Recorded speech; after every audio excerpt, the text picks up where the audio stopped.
Assalamualaikum warahmatullahi wabarakatuh. Perkenalkan, nama saya Rudita Wahyu Ramadan. Saya dari kelas 10 MIPA 1. Di sini saya akan mempresentasikan materi seni budaya, yaitu seni rupa, gambar perspektif, dan tari tradisional. Yaitu yang pertama, seni adalah hasil ungkapan, luapan, perasaan, gagasan, ide, imajinasi, ekspresi, emosi seorang seniman yang dituangkan dalam berbagai media yang dapat dinikmati oleh indera manusia, terutama untuk dinikmati keindahan atau estetiknya. Cabang seni ada 4, yaitu seni rupa, seni tari, seni teater, dan seni musik. Dalam bahasa Inggris, seni rupa disebut visual arts, yang berarti seni yang terlihat.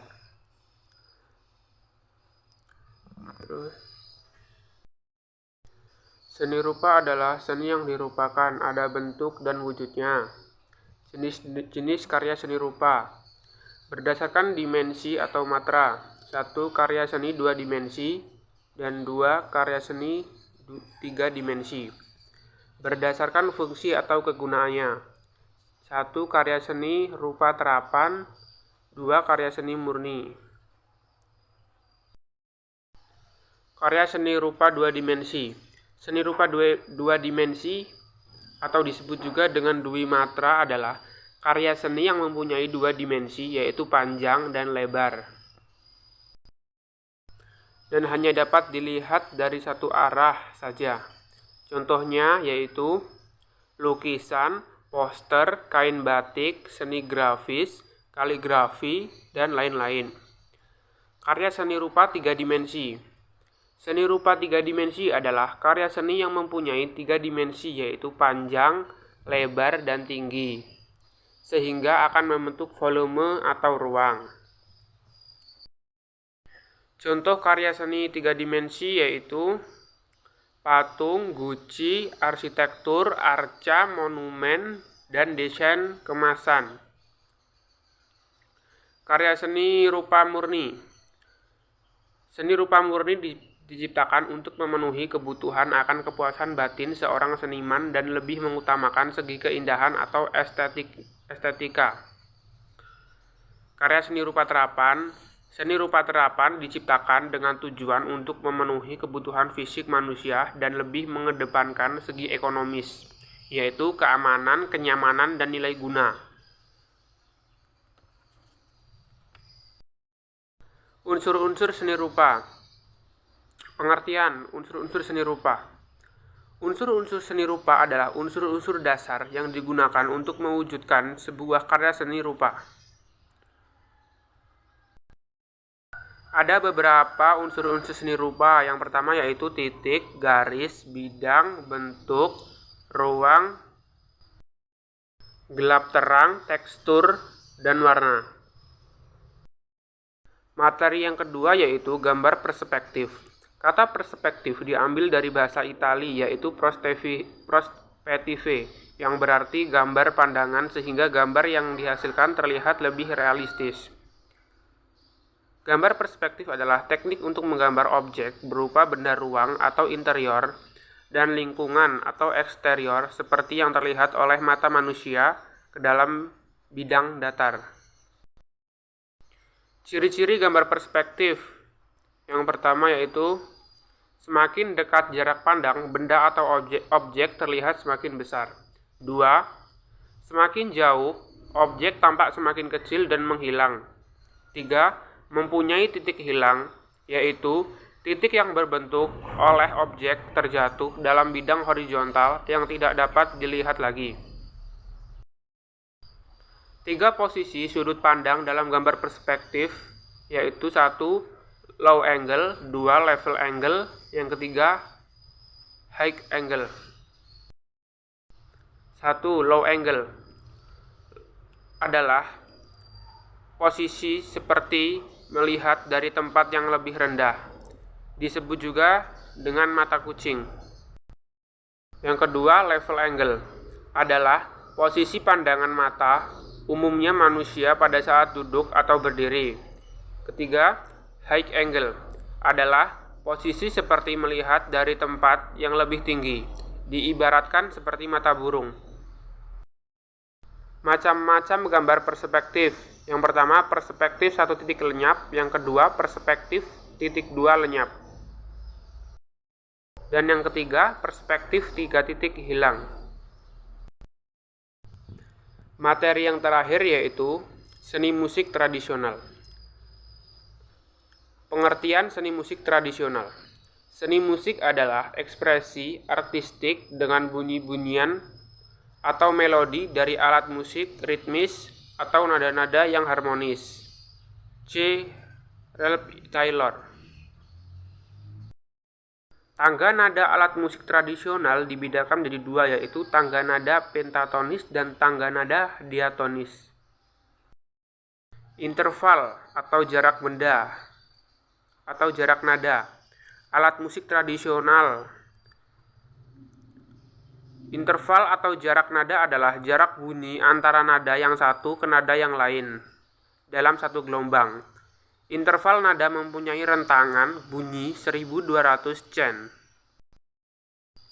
Jenis alat musik tradisional. Yang pertama, idiophone adalah instrumen yang sumber bunyinya berasal dari badan benda itu sendiri, yang dipukul tanpa bantuan apapun. Contohnya seperti gamelan dan angklung. Yang kedua, membranophone, instrumen yang bunyinya berasal dari selaput yang ditegangkan. Contohnya gendang dan tabuhan. Yang ketiga, chordophone adalah instrumen yang bunyinya berasal dari bantuan dawai yang direntangkan atau ditegangkan. Yang keempat, aerophone adalah instrumen yang bunyinya berasal dari bantuan udara yang ditiupkan ke dalamnya. Contohnya seruling dan trompet. C. Fungsi alat musik dalam karya musik tradisional. Yang pertama, alat musik melodis merupakan alat musik yang memiliki irama atau nada dan tidak dapat memainkan chord secara sendirian. Contohnya angklung dan sasandu. Yang kedua, alat musik ritmis. Pada alat musik ritmis tidak terdapat nada atau nadanya tidak tetap. Pemain dapat meniupkan nada sendiri atau menyesuaikan nada dengan alat musik lain. Contohnya seperti gendang dan rebana.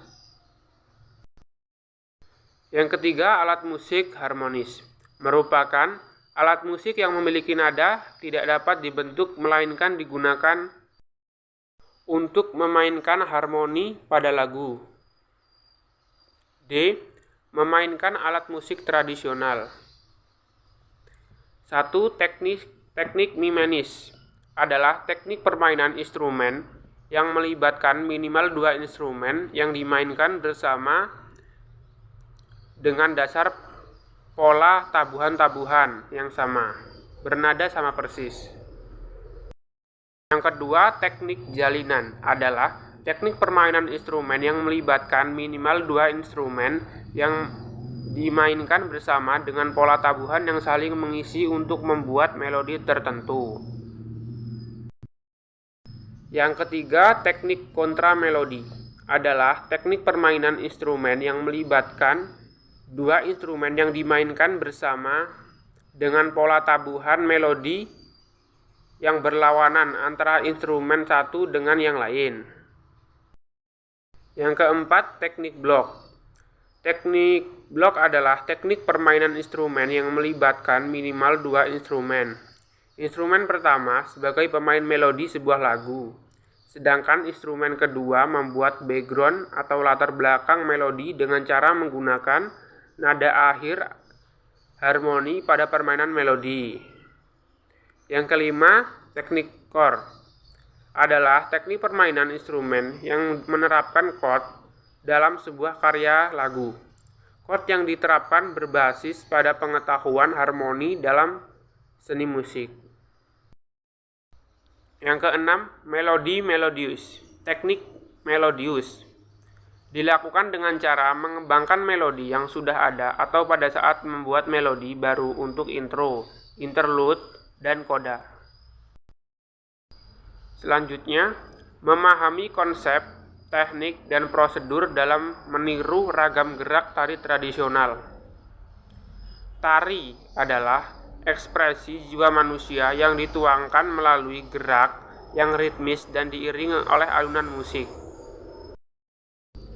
4 aspek penilaian dalam tari. Yang pertama yaitu wiraga atau raga, adalah teknik gerak.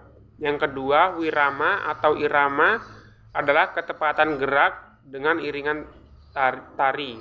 Yang ketiga, wirasa atau rasa adalah ekspresi atau penghayatan. Yang keempat, wirupa atau rupa adalah penampilan keseluruhan. Proses pengolahan gerak. Yang pertama, stilatif adalah suatu proses pengolahan atau penghalusan yang mengarah pada bentuk-bentuk keindahan. Yang kedua, distortif adalah pengolahan gerak melalui proses perombakan dari aslinya dan merupakan salah satu proses stilasi. Jenis gerak. Pertama, gerak murni yang dibuat untuk mendapatkan bentuk yang artistik dan tidak memiliki makna atau arti. Yang kedua, gerak maknawi, gerak yang telah dirubah menjadi gerak yang indah namun memiliki makna. Gerak maknawi memiliki gestur bersifat menirukan, imitatif, dan mimitif. Imitatif adalah gerak peniruan dari binatang atau alam. Unsur gerak. Yang pertama, ruang adalah timbul karena tubuh melakukan gerak tari. Yang kedua, tenaga adalah besar atau kecil kekuatan yang dilakukan oleh tubuh penari. Yang ketiga, waktu adalah durasi dalam gerak tari yang dilakukan. Yang keempat, tempo adalah cepat atau lambat suatu gerakan. Yang kelima, fungsi tempo adalah memberikan kesan yang dinamis. Media tari. Tabuh. Yang pertama kepala, kedua badan, ketiga tangan, dan keempat kaki. Gerak dasar tari. Yang pertama sikap telapak kaki penuh. Kedua, rapat kembar. Ketiga, rapat silang. Keempat, menapak pada ujung kaki kembar. Kelima, sikap telapak kaki tidak penuh. Yang keenam, jinjit. Ketujuh, debek. Kedelapan, gejuk. Gerak dasar tangan. Yang pertama, nyempurit. Yang kedua, ngiting.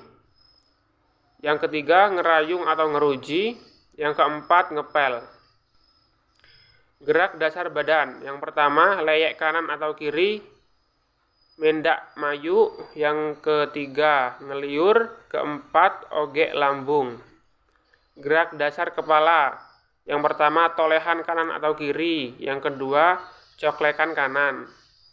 Yang terakhir, gerak mata, yaitu seledet. Sekian dari saya. Wassalamualaikum warahmatullahi wabarakatuh.